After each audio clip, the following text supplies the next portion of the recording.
Okay, this is just part 2 of that video that I just did.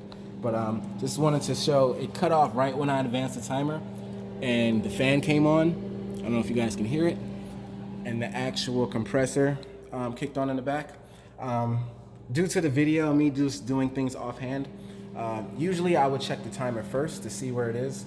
Then I would check the thermostat next. If it kicks on with the timer, or you really kind of have to hear for it. You can hear it winding, or you can hear something going, or you won't hear anything at all. But I pretty much advanced the timer, came on, so that's telling me that it's getting stuck in defrost. So I'm gonna replace the timer.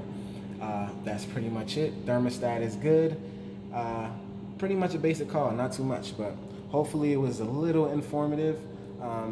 This is an older, like I said, Frigidaire fridge. I'm gonna upload that other video first. You'll see this one second. This is kind of like the conclusion of it, but timer's down there. Timer, that system, if you're like I said, this is more for technicians, so you already guys know what the timer works and deals with the defrosting of the unit and such. So thermostat controls the temperature, and pretty much this will also have it not come on as well. So you just see the mindset or the thought process of what I go through, or my mindset is when I came, I initially thought, well, maybe it's a thermostat, but ended up being a timer. So we'll go with the timer.